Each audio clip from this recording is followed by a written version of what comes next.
just talk about a couple things that I'm watching this summer. I know these guys may not necessarily be, but I'm a big Burn Notice fan. I'm happy to see that back. It's getting to the point now where it's become familiar, like all the characters are known. They added a monkey wrench in adding a new character who Michael ironically accidentally burned, sort of did what someone did to him in the very first season, and that's caused some consternation amongst the fans. Some people don't like that, don't like this new character being added into the dynamic. I think it's given a bit of freshness. I'm warming to Covert Affairs, which is a USA show, I think. It might be. It's USA.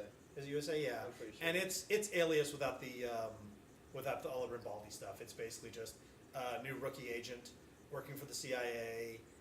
It's got some really interesting characters. The lead characters, who are there's a married couple running two divisions, and the actors in that are Peter Gallagher and Carrie Machette. Peter Gallagher. And Carrie Machette, I love. She's been in a bunch of stuff. She played the wife of the lead, or the ex-wife of the lead character in Leverage, and she's been in a few things. And she's great, super hot older lady. And the two of them doing this sort of thing where they're married, they work in the CIA, and they're working on their marriage with like a CIA counselor and stuff. And there's some interesting stuff going on there. The main story about the sort of neophyte cute spy played by Piper Perabo is growing on me. I find it the weakest part of the show, but it's sort of light fun, for sort of that espionage thing. And I think that's the two sort of big summer things for me. I'm watching other stuff, but that's what have you been catching up on? I've been rewatching Firefly. Guys, are you reading the Sepinwall? That's why I got it for a shot. I've known Alan Sepinwall for a long, long while back on the internet, so I've been following his stuff for a long time. Alan Sepinwall does What's Alan Watching now at hitfix.com. He used to write for New Jersey. The Star Ledger. Yeah, because my parents live in New Jersey. So, oh, okay, yeah. So when he was writing for the paper, Alan is the guy I follow on TV stuff, and so when he does these recaps, when he goes back and rewatches, and I've been looking for a reason to rewatch Firefly, and I've been rewatching it. I love it just as much as I did. So, and that's been a lot of fun. So every week he posts up a recap, and I go watch an episode and read through it and sort of analyze it. I don't think there's anything new. There's some stuff I want to catch up on, like Mad Men and Castle. You just saw Dexter as well. And I did, I caught up on Dexter season 4. I haven't seen all of it. Oh, okay. Don't blow the big ending. I'm like 4 or 5 episodes from the end. I was this close. But I have this feeling that Julie Benz is not going to make it through because she's on No Ordinary Family now. So I have this feeling I might know a little something about where that. But I don't know how it's going to get there. So yeah, I need to watch the rest. It's. Indeed, you do. Well, what about you, Grant? What have you been watching? I've been catching up on some Western stuff. I caught up on Justified, and love that show. I loved the first episode, and I loved the last episode. Oh, okay. Everything else in between was just kind of some. You know what the problem was with that? Murder She Wrote style filler. Well, yes. Wow, that's harsh. No, but the problem with it was, you can tell that when they were creating the show, they couldn't decide on having standalone episodes or have episodes with the arc. Yeah. And so some of the episodes had, like the episode where the guy, where the prisoner took over the station. Yeah, which I love that episode. Which I loved too. Yeah. It was a standalone episode. It had nothing to do with anything else, but it was still a good episode. Yeah. But I loved it. A few other shows I caught up on. Avatar: The Last Airbender is incredible. I really need to watch. Do not see the movie, but definitely Is everyone has to see Is that a this. cartoon? It is a cartoon. Okay. It's on. It was aired initially on Nickelodeon. Okay. It had 3 seasons. So it was a cartoon before the movie? Yeah. Yes. All right. And it is so good. Yeah, it's just so captivating. Everyone who's watched it has been hooked by it. Yes. And I've only seen a couple episodes, and I understand. I mean, it's great looking, but it's like a big story. I mean, I watched an episode a long time ago that I was like, this just seems too kiddie for me. Yeah. But I decided to start in episode 1, and they just introduce you to this mythology of this world that they created, and it's just brilliant. It's really fun to. And it's all on Netflix Instant Watch. Yes. Okay. Maybe I'll catch up on that. That, and I've been watching Work of Art on Bravo, which is just trashy art reality show competition. I'm loving it, but it's trashy, and that's about all. There was a great podcast. I'm a big podcast guy, and I listen to stuff off KCRW, and they have this one called Politics of Culture, and they actually had one of the judges on. They were talking about that show. The about, judges are terrible. Well, they had one of the judges on. They're the most pretentious assholes who just like kiss the ass of the guy who makes the stupidest artwork. Well, that's what they're kind of saying. Is like the whole premise seems to be kind of ridiculous.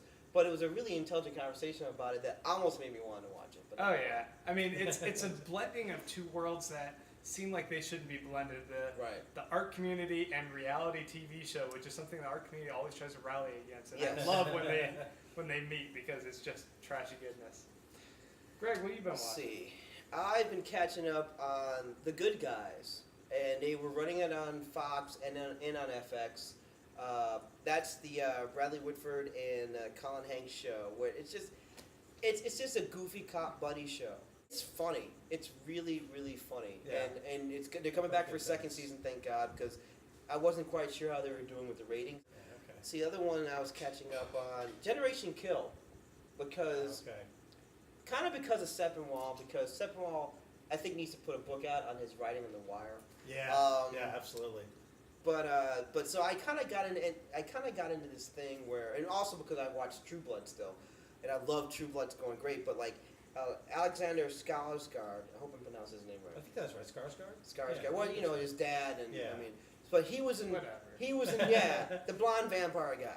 But he was in Generation Kill as a major character. He was a lieutenant that they would or no sergeant that they all looked up to, which was also written by David Simon.